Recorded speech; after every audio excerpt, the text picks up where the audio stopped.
లాంబరధరం విష్ణుం శశివర్ణం చతుర్భుజం ప్రసన్నవదనం ఛాయేత్ సర్వవిఘ్నోపశాంతయే అగజా ఆనన పద్మార్కం గజాననమహర్నిశం అనేకదంతం భక్తానాం ఏకదంతముపాస్మహే ఏకదంతముపాస్మహే. మాతృదేవో భవ. శ్రీధరయ్యం ఆస్ట్రో యూట్యూబ్ ఛానల్ వీక్షకులకి నమస్సుమాంజలి. ఇప్పుడు మనము ఆగస్టు నెల మాస ఫలితాలు, గోచార ఫలితాలు ఏ విధంగా ఉంటాయి అనేటటువంటిది విషయాన్ని తెలుసుకునే ప్రయత్నం చేద్దాం. అది సశాస్త్రీయంగా, శాస్త్రాన్ని అతిక్రమించి ఏమీ చెప్పబడదు, చెప్పను. మిమ్మల్ని ఏదో భయభ్రాంతులు చేసేసి ఏదో కష్టం వచ్చేసిందని మిమ్మల్ని భయభ్రాంతులు చేసేటటువంటి పరిస్థితి కానీ, లేదా మీరు ముట్టుకున్నదంతా బంగారం అయిపోతుంది, వెండి అయిపోతుంది, ఏదో అయిపోతుంది అని ఏమీ అతిశయోక్తులు చెప్పేటటువంటి పరిస్థితి కూడా ఏముండదండి. శాస్త్రం ఎంతవరకు చెప్పిందో అంతవరకే మనం చెప్పడం జరుగుతుంది. అలాగే దానికి తదనుగుణమైనటువంటి పరిష్కారాలు కూడా లాస్ట్లో చెప్పబడతాయి. అవి సామాన్యంగా ఒకే రకంగా ఉంటాయండి. అంటే చాలామంది చాలా దేవుళ్ళ పేరు చెప్తారు, కానీ మన మాత్రం పరిష్కారం ఒక రకంగానే ఉంటుంది. నవగ్రహాలకు సంబంధించి ఏవైతే ఉన్నాయో వాటికి సంబంధించి ఉంటుంది. ఓకే, ఇప్పుడు మనము ఆగస్టు నెల 2024 సంవత్సరం కన్యా రాశి వారికి గోచార ఫలితాలు ఏ విధంగా ఉన్నాయి అనేటటువంటిది సశాస్త్రీయంగా తెలుసుకునేటువంటి ప్రయత్నం చేద్దాం. ఇందులో రాహు, గురు, కేతు ఇవన్నీ కూడా ప్రతీ నెల మనం చెప్పుకుంటున్నట్టుగానే ప్రతి సంవత్సరం ఈ సంవత్సరం అంతా కూడా అక్కడే చరిస్తూ ఉంటాయి కాబట్టి అవే ఫలితాలు ఇక్కడ కూడా వర్తిస్తాయి. ఇకపోతే శని లాస్ట్ పాత కిందటి నెలకి ఈ నెలకి తేడా ఉన్నదండి. కిందటి నెలలో ఆయన కుంభంలో ఉండి వక్రించి వెనక ఉన్నటువంటి మకర రాశి యొక్క ఫలితాలని ఇస్తూ ఉన్నారు ఆయన.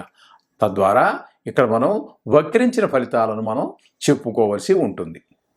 ఇకపోతే త్వరగా మారేటటువంటి గ్రహాలు ఏవైతే ఉన్నాయో రవి, కుజ, బుధ, శుక్ర గ్రహాలు, వాటి గురించి ఇప్పుడు మనం తెలుసుకునేటటువంటి ప్రయత్నం చేద్దాము. ఈ రాశి వారికి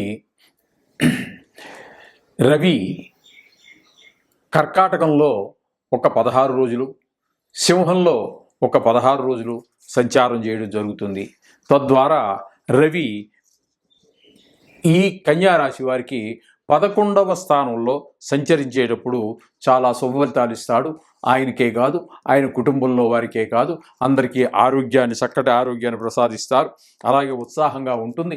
అలాగే ఇప్పుడు ప్రభుత్వం దగ్గర నుంచి మనకు రావాల్సినటువంటి ఒకవేళ మీరు ఆధార్ కార్డుకి అప్లై చేశారు, లేదా పాన్ కార్డుకి అప్లై చేశారు, లేదా డేట్ ఆఫ్ బర్త్ సర్టిఫికేట్ గురించో దేని గురించో చేశారు, లేదా క్యాస్ట్ సర్టిఫికేట్ గురించి, ఇన్కమ్ సర్టిఫికేట్ గురించి, ఇట్లా గవర్నమెంట్ దగ్గర నుంచి రావాల్సినటువంటి ఏదైనా అప్లై చేస్తున్నట్టయితే అవన్నీ కూడా సకాలంలో మీకు ఈ నెలలో అందేటటువంటి అవకాశం. అంటే దాన్నే మనం రాజాశ్రయంగా చెప్పుకోవచ్చు. ఎందుకంటే ఈ రోజున రాజులు లేరు, ఆశ్రయాలు లేవు. కాబట్టి ప్రభుత్వాన్ని ఒక రాజుగా భావించి ప్రభుత్వం నుంచి మీరు దేనికైతే అప్లై చేశారో రావాల్సి ఉన్నాయో అవి ఈ నెలలో పూర్తయ్యేటువంటి అవకాశం. అలాగే డ్రైవింగ్ లైసెన్స్ కావచ్చు, అలాగే బండికి మీకు రిజిస్ట్రేషన్ కావచ్చు, ఇవన్నీ ఈ నెలలో పూర్తి చేసుకునేటువంటి అవకాశం రవి వల్ల మనకి ఆయన కర్కాటకంలో సంచారం చేసేటప్పుడు జరుగుతుంది. ఇకపోతే కన్యలో, సింహంలో ఒక 15 రోజుల పాటు మళ్ళీ ఆయన సింహంలో సంచారం చేసేటప్పుడు అది వ్యయ స్థానం అవుతుంది. కాబట్టి ఆ స్థానంలో ఇవన్నీ కొంచెం అప్పుడు వరకు ఇచ్చినటువంటివన్నీ కొద్దిగా మృగ్యం అవుతాయన్నమాట, ఆరోగ్య విషయంలో కానీ. అలాగే వాటి ఫలితాలంటూ ప్రత్యేకించి కనపడడం మామూలుగా జరిగిపోతూ ఉంటుంది. ఈ విధమైనటువంటి ఫలితాలు రవి వలన ఈ యొక్క కన్యా రాశి వారికి జరిగే అవకాశం ఉన్నది. ఇకపోతే కుజుని వలన చూసుకున్నట్టయితే కుజుడు 26వ తారీఖు వరకు, అంటే వృషభంలో సంచరిస్తూ ఉన్నారు. వృషభంలో సంచారం చేసేటప్పుడు మీకు ఈ రాశి వారికి భాగ్యస్థానం అవుతోంది. భాగ్యస్థానంలో మనకి అంత శుభ ఫలితాలు ఇవ్వజాలరు. అలాగే తదనంతరం ఒక 5 రోజులు మిథునంలో సంచారం చేస్తూ ఉన్నారు. అది దశమ స్థానం అవుతుంది. దశమ స్థానంలో కానీ నవమ స్థానంలో కానీ గోచార కుజుడు శుభ ఫలితములను ఇవ్వజాలడు. అంచేత ఉద్యోగ విషయంలో కొన్ని అవకతవకలు, లేకపోతే లేనిపోని ఇబ్బందులు, లేకపోతే రోజు 6 గంటలకే ఇంటికి వచ్చేటటువంటి వాళ్ళు అక్కడ 8 గంటల వరకు పని చేసినా కూడా మీకు పని పూర్తి కాకపోవటం, హెవీ వర్క్ వచ్చి మీద పడటము, ఈ విధమైనటువంటి అన్నీ దశమ స్థానంలో ఉన్నప్పుడు జరిగితే, భాగ్యస్థానంలో ఉన్నప్పుడు అందవలసినటువంటి భాగ్యాలు ఏవైతే ఉన్నాయో అవేవి కూడా కొంచెం మనకి సమయానికి అందకపోవటం, ఇట్లాంటివి ఫలితాలన్నీ కుజుని వల్ల సంక్రమిస్తూ ఉంటాయి. ఇకపోతే బుధుడిని గనక తీసుకున్నట్టయితే సింహంలో 11వ తారీఖు వరకు సింహరాశిలో సంచారం చేస్తూ ఉన్నారు. అది ఇతనికి వ్యయస్థానం అవుతూ ఉన్నది బుధునికి. తర్వాత అక్కడి నుంచి మళ్ళీ వక్రించి 11వ తారీఖు వరకు తదుపరి 20 రోజులు కూడా వక్రించి మళ్ళీ కర్కాటకంలోకి వెళ్ళటం జరుగుతుంది. అక్కడ కర్కాటక ఫలితాలు మనం చెప్పుకోవాల్సి వస్తుంది. తద్వారా మనకి వక్రించి కర్కాటకంలోకి వెళ్ళినటువంటి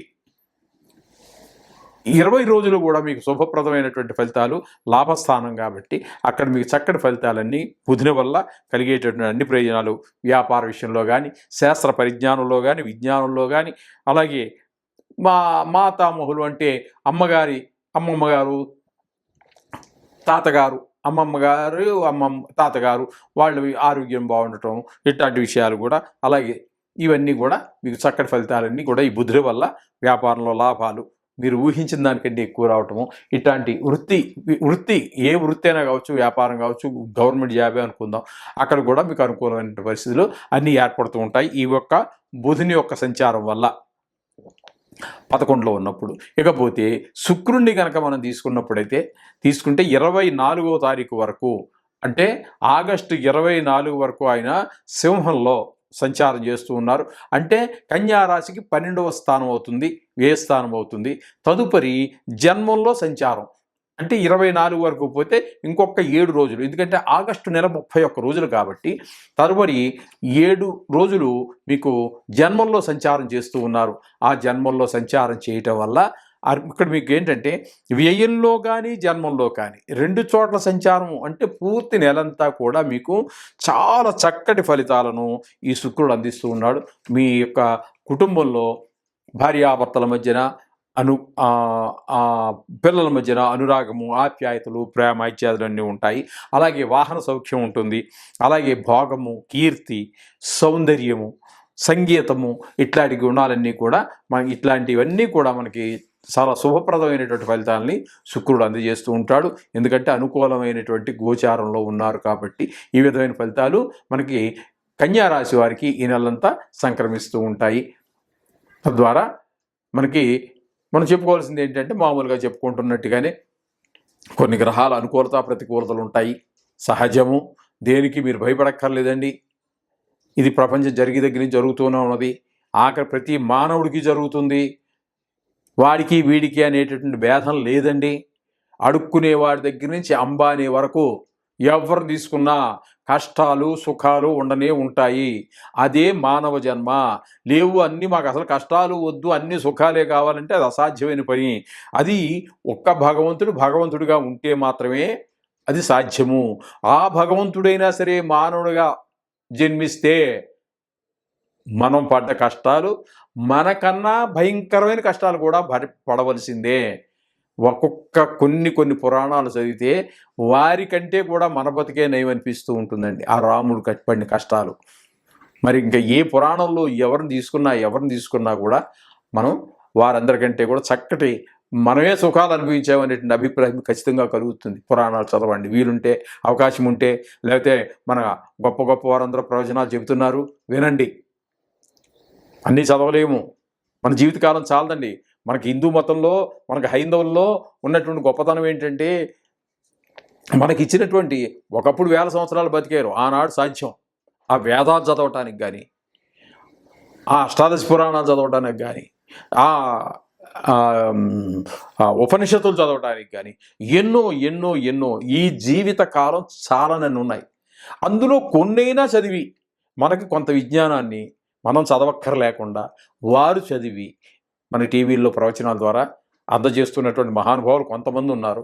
కొంతమందివి నేను చెప్పక్కర్లేదు, ఏదో చెప్తూ ఉంటారు. ఆ విధంగా కాకుండా చక్కగా చెప్పేవాళ్ళు చాలామందే ఉన్నారు. అవి వినండి, జన్మ సార్థకం అవుతుంది. అంతా మన శుభం జరుగుతుంది. శుభం భూయాత్.